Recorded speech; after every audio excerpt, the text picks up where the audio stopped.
Hey, and welcome to another show of Entrepreneurs Rising. I am one of your co-hosts, Carl Taylor. I'm joined by the incredible Peter Moriarty. Hey, Pete, how you doing? I'm doing awesome, Carl. How you doing, brother?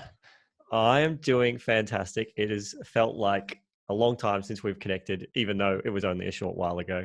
I'm really excited for today's episode. I don't know about you, but today we're talking about a topic that I think a lot of business owners really care about, right? They all know, how do I get more customers? What do I do? Everyone wants more customers. And then there's that M word, marketing. And a lot of people start running away and go, I don't know. So today we're going to talk about marketing. We're going to talk about various ways to market, share some stories from our own experience, because that's what this podcast is about. It's all about helping entrepreneurs to rise, to become the rising tide, lifting all boats. We want to do that by sharing our own experience of the over, I think it's almost 40 years worth of business experience if we combine our business years together. So I'm excited for today's episode. And I guess, Pete, what are you most excited about when you think about marketing? When I think about marketing, I don't get excited. I actually I go into a bit of fear mode, and I think about the earlier years in my business when I was not competent at marketing, and I still really consider myself a student and very much in learning mode, because I don't consider myself a marketer, even though I've been told many times, "Wow, Pete, I love your marketing," or "You market really well." I think I know that I'm definitely competent at being visible. I'm great at that.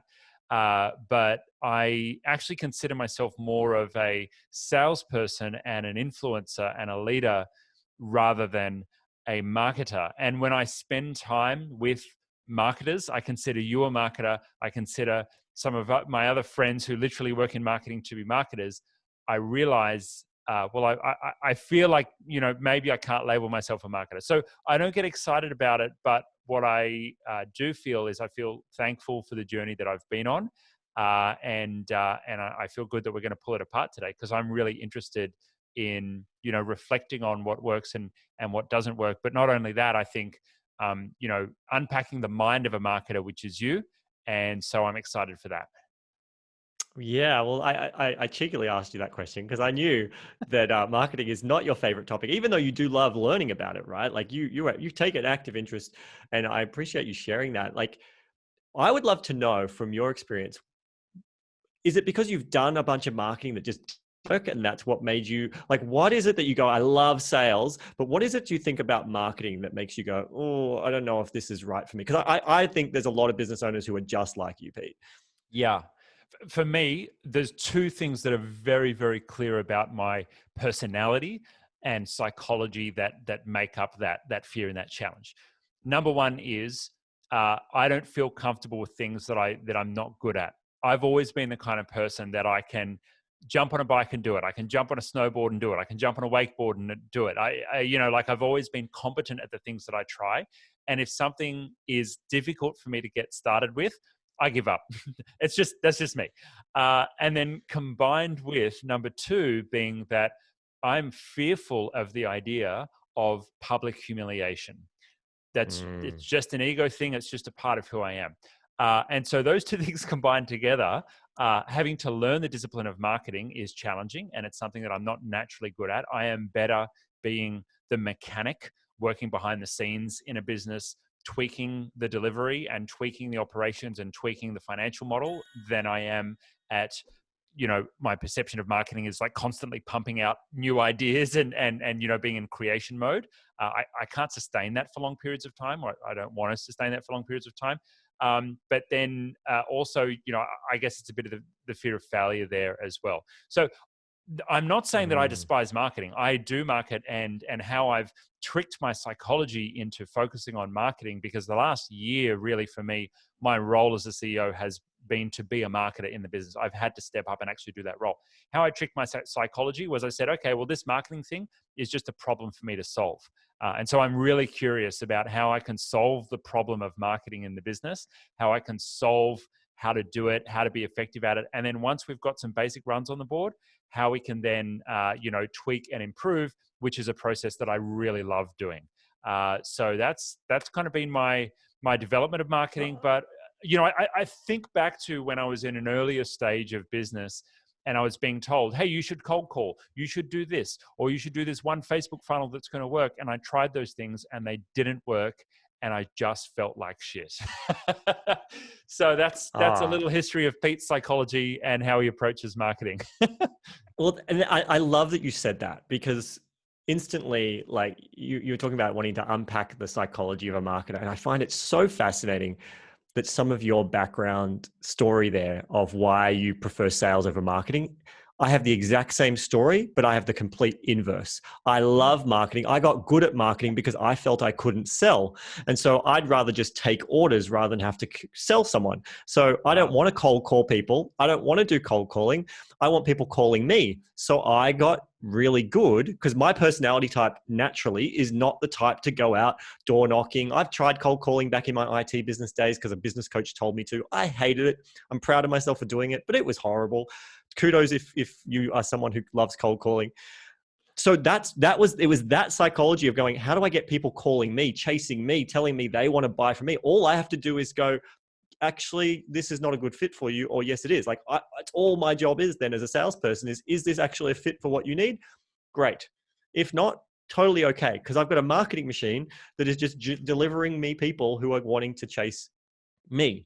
And so it's That is so a very fascinating. different approach. Yeah, I totally. love the validation of somebody accepting me and saying yes. And so for me as a salesperson, marketing for me is about just showing the world how attractive I am. But the sale is where I actually get the validation. It's where I get the yes or the no. Are you valuable? Are you worthy? And so that's where I get excited. And I still want people to come to me, but it's, I think, for a different reason. Pete, I'm going to tell you right now, you are worthy. You are valuable. Thanks, man. I And appreciate it. anyone else listening who's needing that from their customers, you are loved. You are worthy. But no, I love that. I think I think that's really important that we understand ourselves. I think that's the first thing, is get really clear as a business owner, as someone working in a business. Just know, what do you like to do as a mechanic type mindset. If you're more that introverted mechanic type mindset that Pete talked about, the mechanic part, I see myself in a very similar way. I'm a creator as well, but I am very similar in the mechanics. And I know a lot of mechanics people that are completely invisible marketing machines. One guy comes to mind as a friend doing multi-million dollars a month in his business, and no one knows his name. He is the invisible man pulling the levers, and he's got other people's faces out there. It's incredible. And he would call himself a marketer. So wherever your kind of boat is, I think we all agree that marketing is a key part of business, right? And some people, their marketing approach is referrals. It was for me. Pete, was that how you started as well? Was it Well, I guess referrals? naturally everyone gains referrals unless you're absolutely terrible at delivery. Everyone's going to get referrals, and I think that's a very like solopreneur, early stage business, natural marketing consequence of just doing business, right? That's, and it's the easiest thing to happen. It just naturally happens. What I learned in the early stages of my business, I had ambition to grow, and I learned that marketing needs to become a discipline outside of just referral marketing. And what I thought was marketing was, having a website, or having a Build it and they will newsletter. come. Totally, yeah. That actually, I would argue, is actually part of your nurture process or your sales process, and that marketing is actually finding people who don't know about you and getting them to know about you. Sales and nurturing is more about taking the people that know about you and turning them into customers. When many people think about marketing, they think newsletters, they think posts on your social pages. If someone's already following you on your social page, then they already know about you. Is that really marketing? I don't know. It depends on your definition. But it was that finding new people, that was the big shift for me in the early days, and moving away from the idea of the referral-based marketing. I don't think there's anything wrong with that. You got networking groups like, your BNIs and your other networking groups, and I was a part of those, and they're really, really great Me for too. establishing networks and building out, if you're a sole operator or solopreneur, building that out. And there's nothing wrong with being a solopreneur in business. That's absolutely fine. You're likely to be exchanging your time for money. And that's one downside of that. But you have full autonomy. You don't have to deal with staff, and you can become a very highly paid consultant in that model. And that's absolutely fine. That's your choice. The thing that's important to me, though, Carl, is leverage. And I think as a business grows and scales, you get to do more of what you like to do. You get to be in your genius more, and you get more results for every hour or minute that you invest into the business.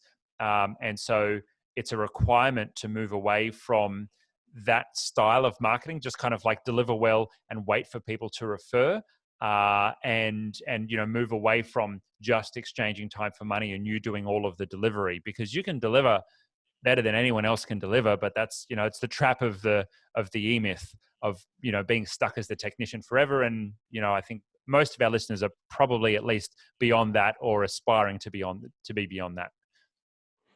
I'd love to add a distinction here, because when we're talking about referrals, getting referrals because you naturally did a good job, I don't consider that marketing, right? Like, that's just a byproduct of you delivering great value and people going, hey, this is amazing, I want to share it. If you're not getting it, then I'd be looking at it's a delivery problem, not necessarily a marketing problem.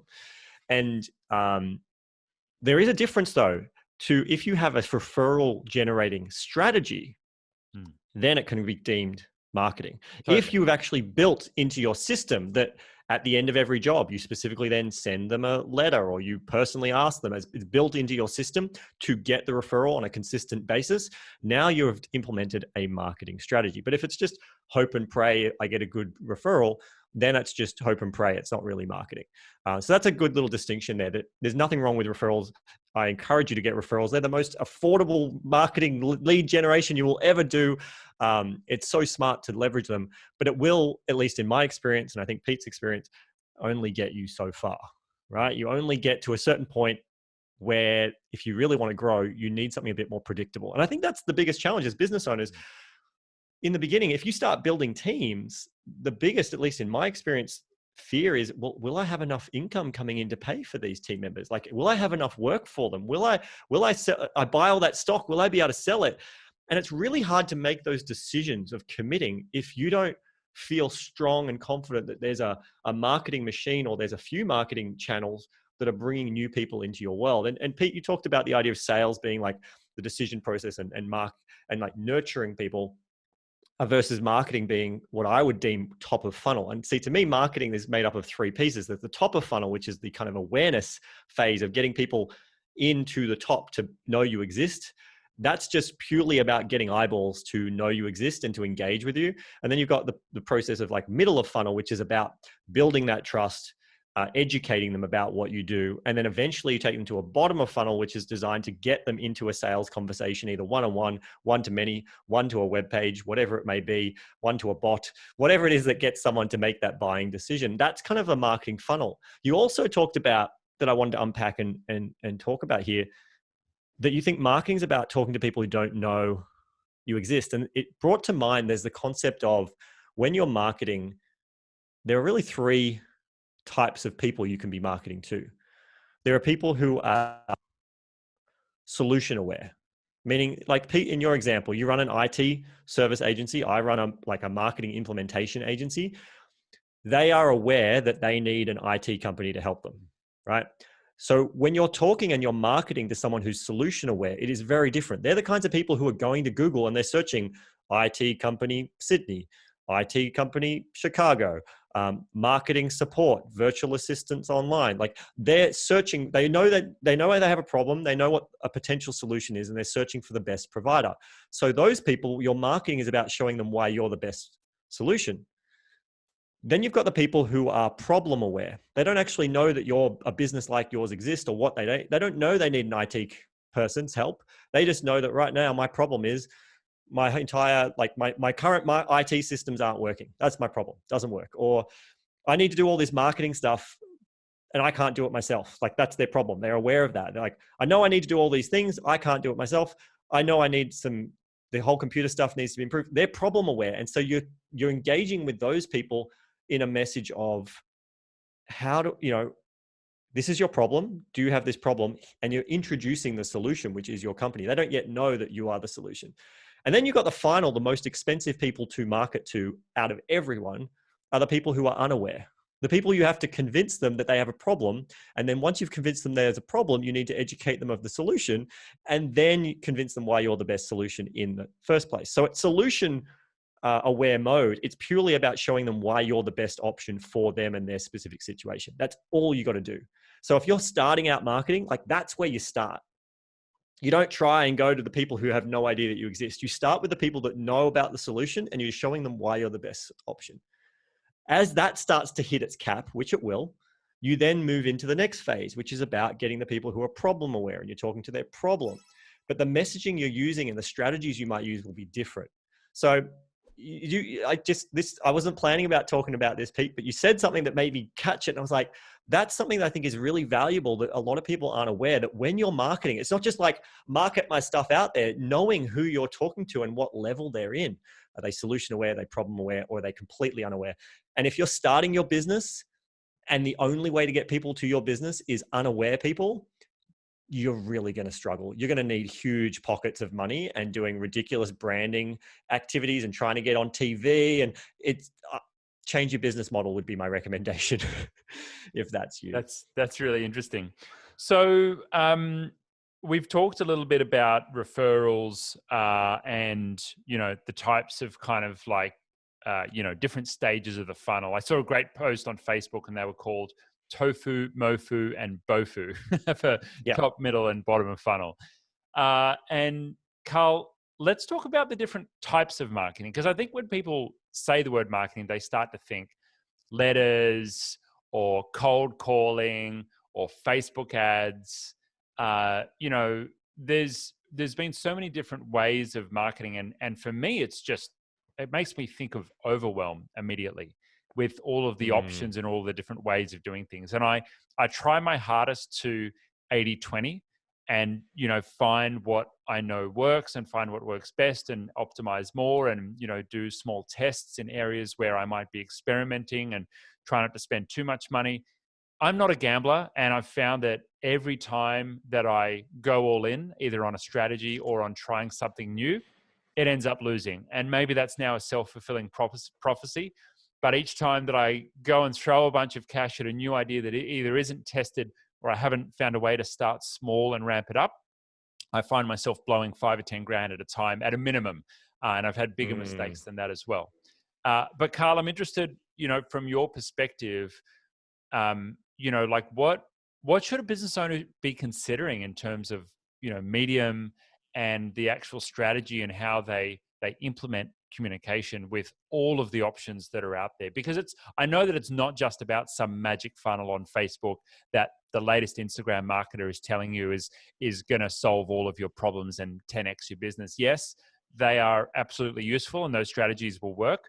But I don't know, I kind of get the feeling we've got to zoom out a bit first before we decide what tools we want to pick up and use to implement a strategy. You mean you can't, like some say, you're not just one funnel away from having a multi-million-dollar business?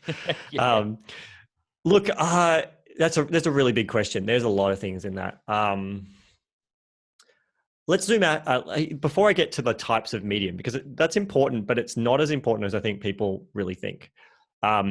Let's talk more about budgets. How much money can you put? Because I think one of the biggest flaws, and it took me a while to really wrap my head around this concept of marketing is an investment. And you've probably heard this before. You've had people talk about, like, in a pandemic, in a situation when there's a recession going on, the big thing that a lot of businesses try and retract down on is their marketing spend. They stop running their ads. They stop doing, which is great because it's the complete opposite of what you should do in a like a recession or a contraction. If your business is struggling and you need more leads, like, do not turn off the thing that's bringing in leads, even if it's not doing it very well, as long as it's in a profit. And that's the thing. I think people don't understand the general metrics of how do you ultimately have an unlimited marketing budget. You may be like, what do you mean an unlimited marketing budget? My definition of marketing is the act of buying customers. That's what marketing is. You are buying customers. And when I first learned this principle, it fundamentally shifted the entire way I thought about the marketing process. Because now I had to go, okay, I am putting some money in. I'm going to a store. You know, I'm walking to if I'm running Facebook ads and I've got a whole funnel that generates customers, I'm going to the Facebook store and I'm paying them some money. Let's say I spent $100 and I get 10 customers on the back end from my $100. Then I bought 10 customers for $10 each. 10 times 10, 100. So that's what happened. I went to the Facebook store and I said, I'd like some customers, please. And then I ended up with 10 customers on the back end for $100, $10 each for those customers. That would be so to me, marketing is the act of buying customers. Now you can spend $100 or $1,000 or $10,000 on Facebook and end up with 0 customers. So that was not necessarily a great deal. You spent that $1,000, you got 0 customers. Something's wrong.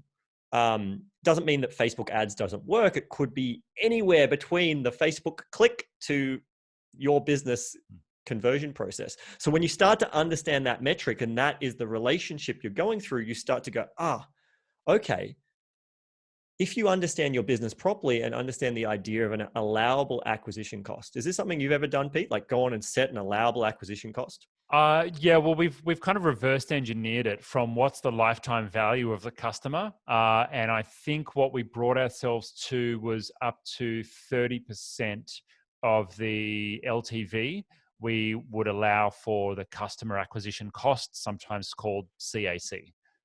Yes, absolutely. And so that's the thing. Like, how much? One of the big questions I've answered over the years for many entrepreneurs is, how much should I be spending or investing in my marketing? And that answer is as much as you possibly can. And if your marketing strategies are working, and they won't all work, if they are working, then you could have an unlimited marketing budget. You're going to an ATM, you're putting $100 in, and then you're putting $100 in and you're pulling out thousands of dollars out the back end. Of course, you do that every day. Put $1 in, get $2 out. You do that every day. Your marketing should be that. And you only know that if you know your numbers. So the way you figure out your allowable acquisition cost is just like you've said, Pete. What is the lifetime value of your customer? What is the lifetime value of customer? What is your And then once you know that, what are you prepared of that amount to invest to buy a customer? So let's say you were prepared to spend $100 to buy a customer, and you paid $10 to get that customer. Is that a good deal? Yeah, that's a great deal. You're prepared to spend $100, and you manage to get a market that you can buy customers for $10. You're going to keep doing that until it now is costing you more than $100 to buy customers. Now, this is another thing that a lot of people make mistakes is they get a marketing channel, or they find a marketing tool or strategy that works, and they do it, and it's fun and it works and it was profitable. But then they, as the business owner, get bored of it and they think, I'm going to do something new. And they do something new, which is fine. It's okay to do something new, but they do it by turning off or forgetting to no longer do the thing that did work. They go, I did it once, it's fine. Or I did it twice. But if it worked once, you keep doing it until it no longer is buying you customers within your allowable acquisition costs. That's the metric. If you're buying customers for less than what you're prepared to spend to buy a customer, keep doing it. You're winning. And so if you want to know how much to spend, you figure out your allowable acquisition cost, you times that by how many customers you want in the period you're trying to budget for, a month, a year, whatever it is. And there instantly is how much you are prepared to spend to buy customers. And now you or whoever might be running your marketing metrics have a goalpost of what they're doing. Now their whole job is to be the mad scientist, because no one has a crystal ball. I don't have a crystal ball. All my friends, none of us. You go and find a guru on stage telling you do this one thing and it will work. Even if you ever hear me say do this one thing, it will work. I hope you never do, because it's none of us have a crystal ball. It might have worked for us in our market, in our business, and our niche, and the way that we wrote and our language and our copy. It doesn't mean if you copy this funnel or this strategy, it's going to work for you. So you have to be a bit of a mad scientist going, it's an experiment. I have a goal to be buying customers at this price or below. I'm going to try run this experiment. I'm going to do it small to start with. To experiment, is this look like it's within that? And then I'm going to try and scale it up. And if it scales up, I want to make sure it's still within that metric, because that's what can sometimes happen. If we're talking a lot about Facebook ads, please don't tune out if you're thinking, I don't want to do Facebook ads. This principle applies to any platform. But the principle is that as you start something, it might effectively give you a really great acquisition cost, that $10. But then all of a sudden it blows out to like $500 to buy a customer. Now, is that still a good deal? Well, if I'm spending $500 to buy a customer and that person, my allowable acquisition cost was only $100, probably not a good deal anymore. But this is the thing where people don't think about it. We're talking about lifetime value, not necessarily the first transaction. You could, on a simpler model, if you're not a subscription business or you don't know your lifetime value, if you want a simple place to start, what is the price of the thing they buy? If they come and buy something for $1,000 from you, let's say you make gross profit 50% on that, so $500, decide how much of that $500 that you're prepared to invest to buy that customer. And there's your initial advertising spend. But I would highly encourage you to now look at how do you increase your lifetime value so you can spend more, because the people who win in business are the people who can afford to spend more. You've got a competitor who comes into your space. If they can afford to spend more to buy a customer than you, they will beat you. Simple as that. Yeah, absolutely. And I'm so glad that you brought in the finesse of mentioning the gross profit, because I've seen and heard so many say that I spent X amount on ads and this is how many sales I got back. But sales are revenue. There are costs to be taken out of that. And even out of your gross profit, you need to decide, well, how much is going to be apportioned to marketing spend, as well as all of my other fixed expenses, staff, wages, office, payroll, anything else that's included in there as well. So I think that's a new trap for new players that's worth mentioning. And one other one that kind of came up for me is, as we were starting to build out our campaigns, it was, it seemed to be all about, either just getting leads or looking at, once we had a customer on board, just looking at the snapshot of what the customer's first sale was. Now, there's two problems there. Number one, if you're just looking at leads, you're looking at the wrong thing. You need to be looking at, well, how many customers actually result in a sale? How many customers actually result in profit for the business? And then if you're thinking just one-dimensionally about, what is the value of their first sale, you need to be now thinking about the lifetime value of the customer. So what is the likelihood that they will rebuy from you? If you're a subscription business, that makes it really easy. You look at, the average length of subscription. But let's say you're a product business and you're selling things, you've got to look at, well, what's the likelihood that someone's going to rebuy from me?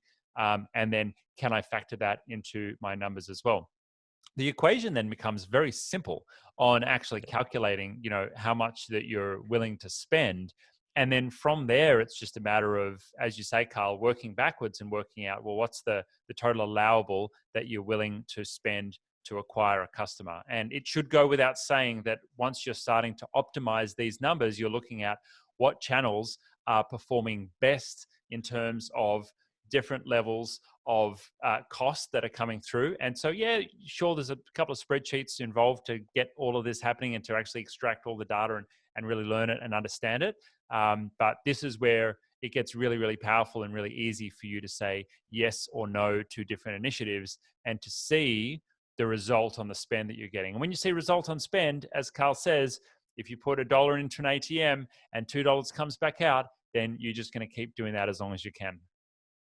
Exactly. And there's a couple of instances, everyone's got their grass is greener approach. There's times I wish I had a product-based business, because the story I tell myself is that a product-based business, you can just pump that in. Whereas I run a service-based business, as you, Pete.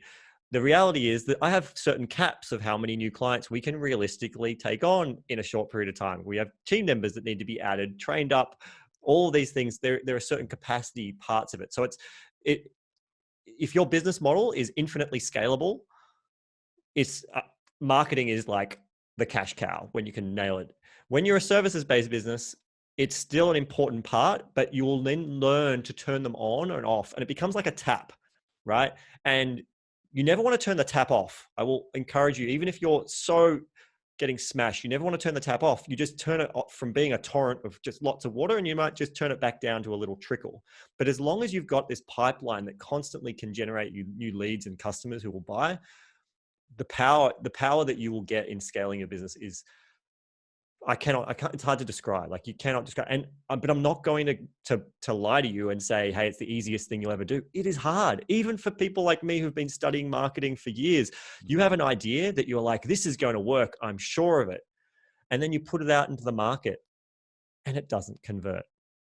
The big mistake, though, that business owners make is you instantly go, Facebook doesn't work for me. Google doesn't work for me. My clients aren't on LinkedIn. The Yellow Pages is dead.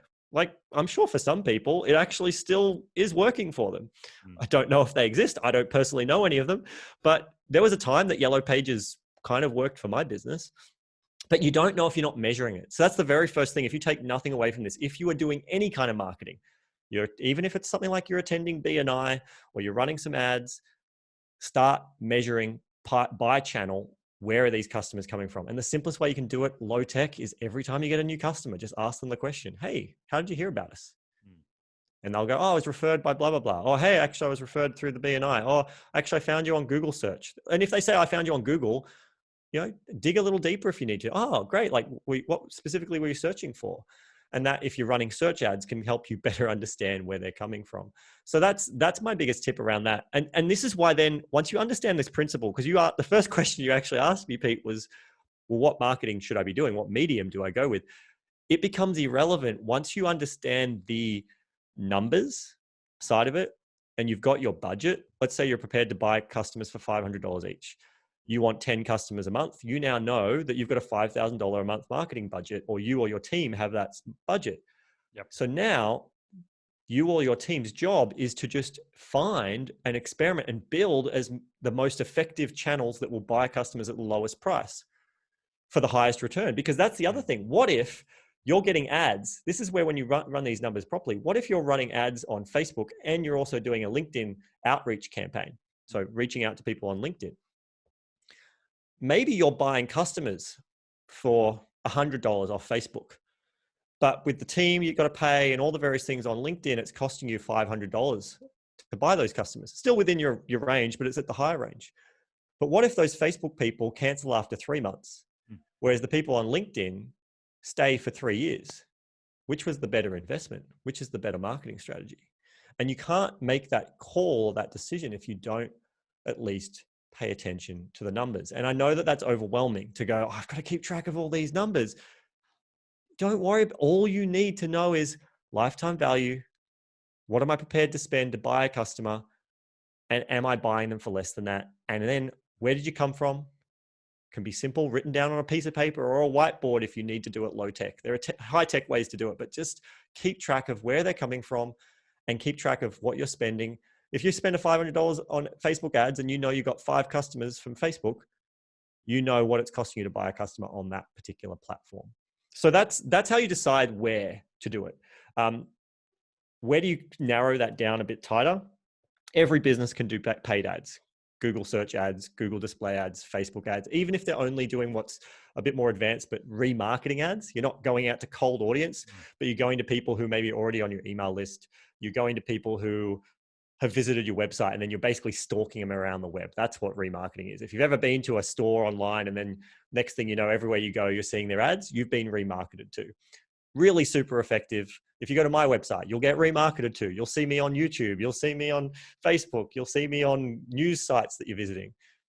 Really, really simple place that you can be running ads. Another one that's really powerful that I don't think enough business owners do is partnerships.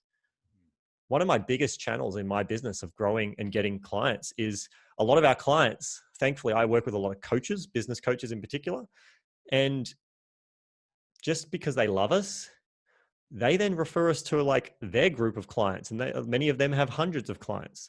And so some of them started out simple, and then they've turned into full-blown partnerships where we actually provide resources to support them. And we're doing a lot to actually, how do we make our businesses work together better? And we're promoting each other, or if not promoting each other, at least making a formalized agreement of how we can do that. So partnerships is a huge opportunity in every business. You find a non-competing customer or business or complementary business, and you partner with them, and they're who serve the same market.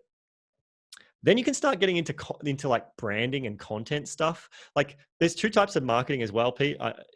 When you talked about what you think marketing is, I think a lot of that is brand awareness marketing, versus what I've been talking about with the numbers approach is a very direct response marketing approach. Meaning, Coca-Cola runs a big banner, a big poster, billboard that just says, drink Coke every day, or like Coca-Cola refreshing, or whatever the hell it says.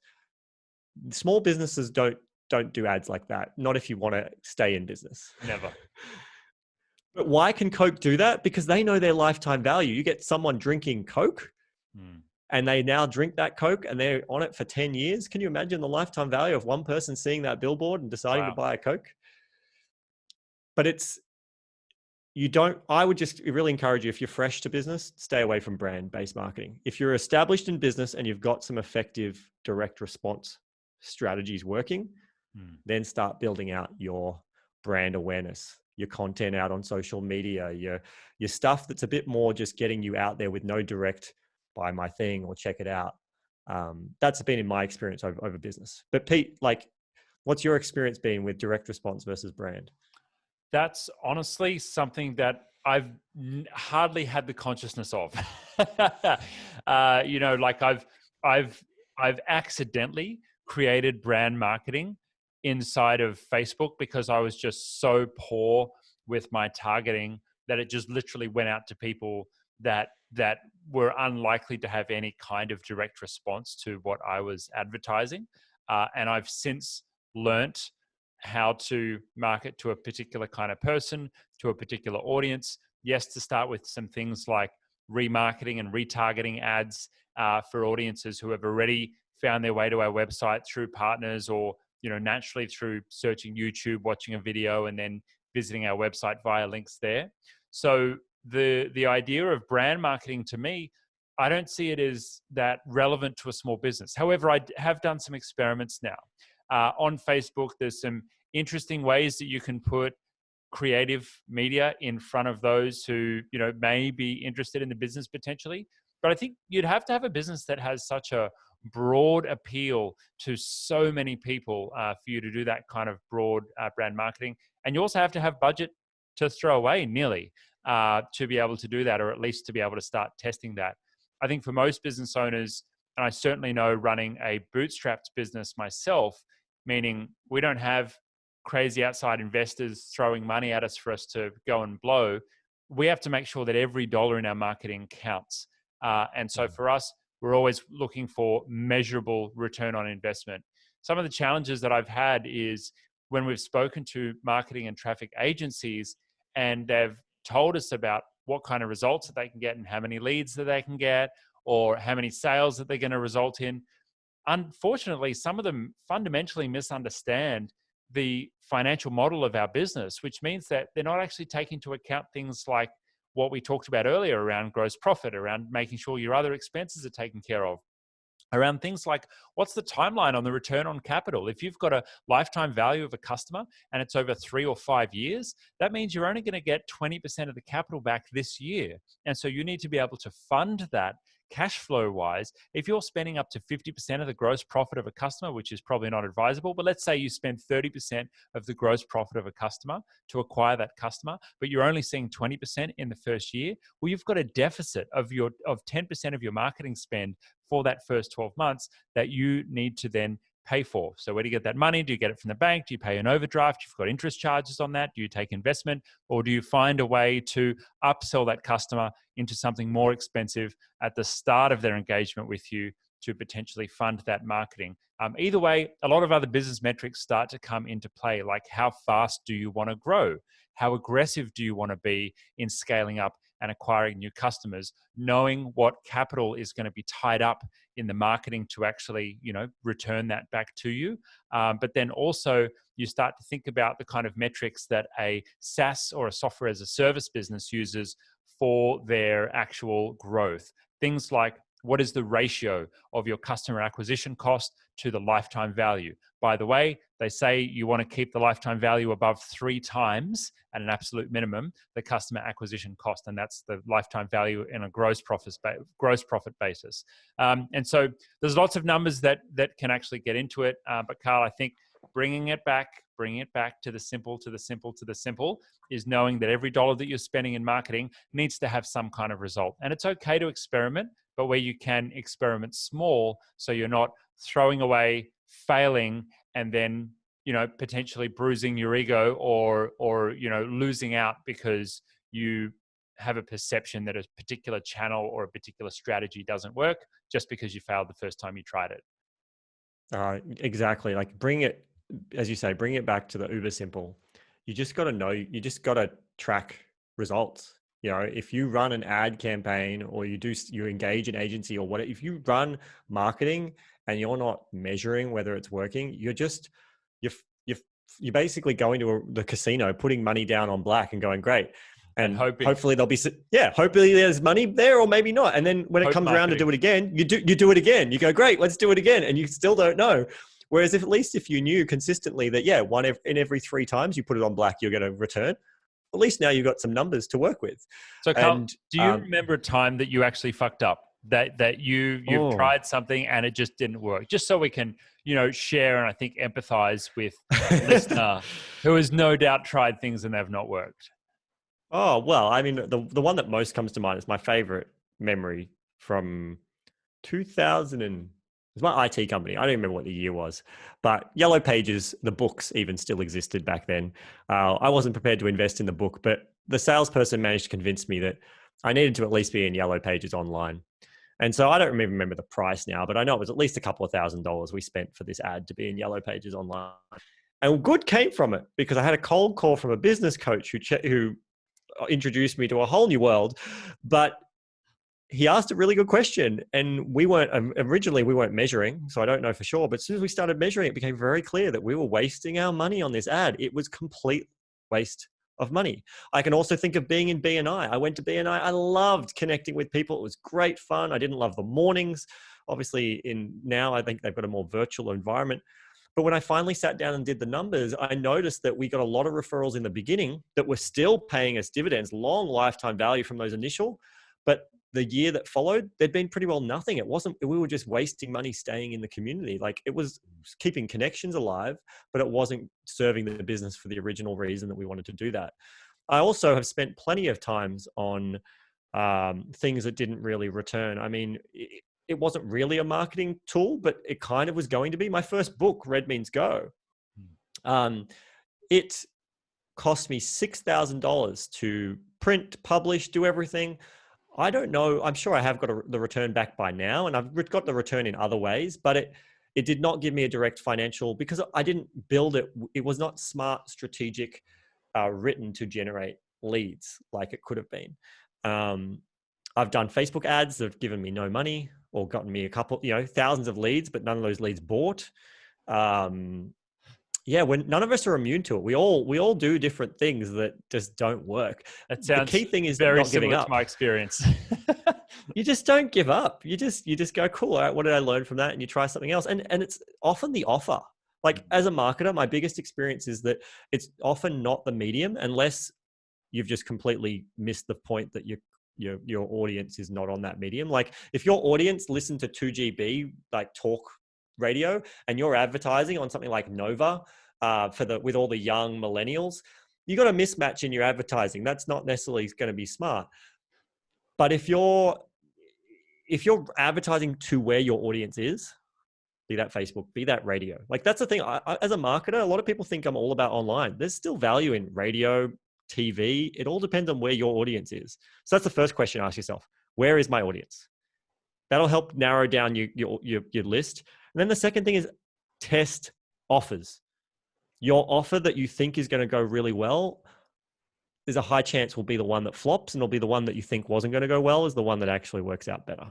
That's been my experience a few times. So I heard an interesting suggestion from Simon Reynolds, who's very well known in the business space in Australia. And what he said was to look at what your competitors are doing and copy not their ads, obviously, but the medium that they're using, because if they're doing it, then it's obviously working. What are your thoughts on that? I think there's definitely value to look at what people in your space is doing. Mm. But here's my catch with that, my gotcha. As someone who's done this and has had people do this to me, going and looking at someone's website, seeing their offers, their price points, everything, and assuming that their business is rocking it, that they're making shitloads of money, that they're profitable, that their ads are working. Like, there is a whole industry of people who they call themselves funnel hackers, and they'll go through someone else's funnel and copy and learn what they can about how they've built their whole funnel, their emails, their campaigns, their offers, and then they go out there and sell that to other people. But it makes a huge assumption that that funnel is actually profitable and is worthwhile. So pay attention. I like the idea of pay attention to where your competitors are, to especially if they're doing it long term. But unless you know or have an insight that they're tracking their numbers, that they're smart about this, they know what they're doing, then it's like you seeing your friend put money on red. So you go, I'm going to put money on red as well. That's the only difference. You don't know unless you understand their logic of why they've decided to do red. You're still flying a bit blind. I love it. So we've talked a lot about the concepts of marketing, and I think we've covered enough broad strategy for someone to feel a bit more confident than from the start of this episode around where they should be putting their energy. Obviously, the role of a CEO or a business founder is not to be a full-time marketer. You've built a team to market. I've built a team to market. When should someone start to think about building a marketing team in their business, and how do they go about doing that? One thing I will clarify is I actually believe that the business owner will always be the best marketer and salesperson in their business from an idea and concept standpoint. But that's from the strategy. I believe that no one will understand your customers as well as you do. Yeah, I agree. And that's why you are such a crucial part of being a part of marketing and sales. You don't need to be the executioner. You don't need to be the person who clicks the buttons, builds the web page, posts the thing on social media, runs the ads. But you do need to be a vital part of deciding what the offers are and looking at those numbers. You can have other people report the numbers back to you, but I believe that it's the very last thing that a business owner should ever remove themselves from is the marketing strategy piece. Now, I'm biased. I've learned over the years to be a marketer, so I understand not everyone can maybe fit into that. It's just my view. In terms of when you build the execution, the who could do all the things, you could do that right away. I mean, I can give a little plug to my own business, automation agency. We can instantly help you with building landing pages, website stuff, doing your email marketing, graphic design, all of that. Like if you can get a team for a very affordable cost, whether you're using me, whether you use other agencies, whether you use just general outsourcers, you can build a team for a very affordable rate. What I would say is the core part that I strongly believe someone in the business should be driving the strategy. You can engage consultants, bring them in, but someone, whether you or a project manager. So if you're a big team, you're a big business, and you're like, as the owner going, I don't want to drive the strategy, or I don't want to drive the pieces, hire a marketing manager who their job is to get the numbers, liaise with the video editors, liaise with the content team, liaise with the web developers, the graphic designers, but they engage with you around the offers. They report back the numbers. You're keeping track of, is this actually buying customers in our allowable acquisition costs? And is the strategy buying the right kind of customers? That's the part that I really, truly believe the CEO should stay on top of. I like that. I found that naturally it was the last function that I built out in the business. First, it was delegating delivery. Then it was delegating finance. Then it was building a sales team. And finally, it was the marketing team was the last team that I built. For me, I think I approached this question from operational efficiency. Where is your return on time going to be from the different activities that you're doing?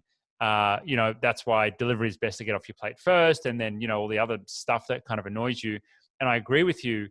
The founder of a business, particularly in growth businesses, is going to be so crucial for driving the public perception of the business, for using an influencer or a thought leader strategy with the business. And that's not the only strategy available. You can certainly market a business without putting your name and your face on it.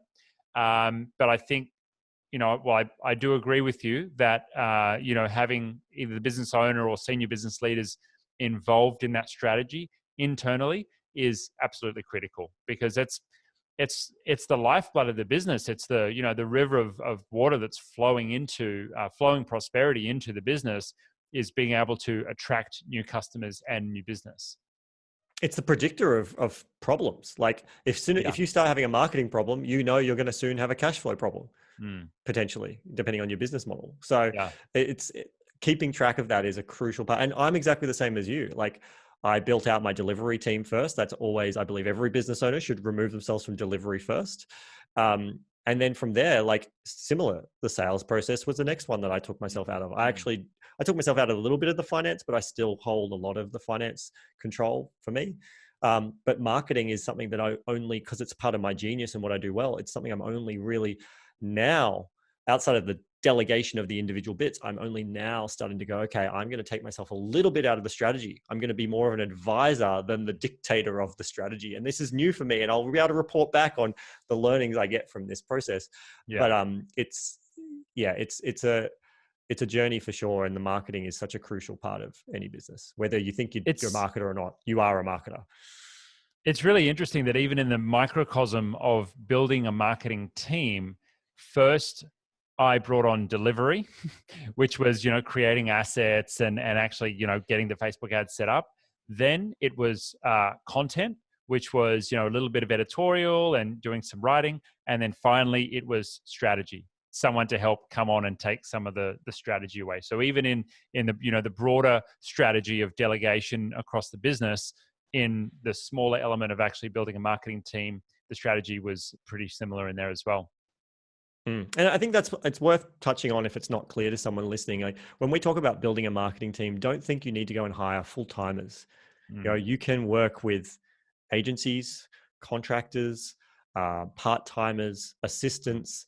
You don't feel like that the people we're talking about are all full time positions. In some businesses they are, and I've got many full timers, but I also have other content. Like I've got automation agency. I also have my Carl Taylor as an individual brand. I do a little bit of brand marketing there, and I invest in a content team who take some of my old videos and podcasts and they turn that into social media posts for me.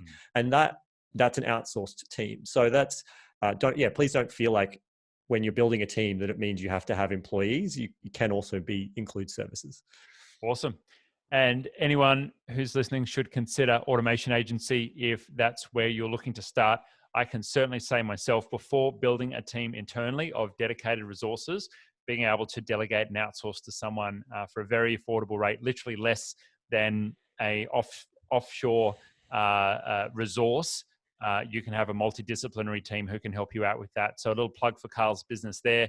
I think it's time to wrap this one up, Carl. We've covered a broad scope of marketing and what our thoughts are on how business owners should be thinking and what tools they can bring to the table when they want to market their business. To you, the listener, I hope this has been valuable for you. And if it has, we would very much appreciate you leaving a review on either our iTunes page or wherever you get your podcasts. You can also jump on to our Facebook page, look for Entrepreneurs Rising or rising.show, and you'll find our page there. You can leave us a recommendation. Carl, I'm going to hand over to you to wrap us up.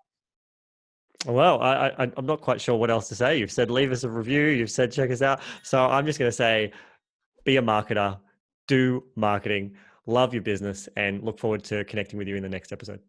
See you next time, guys.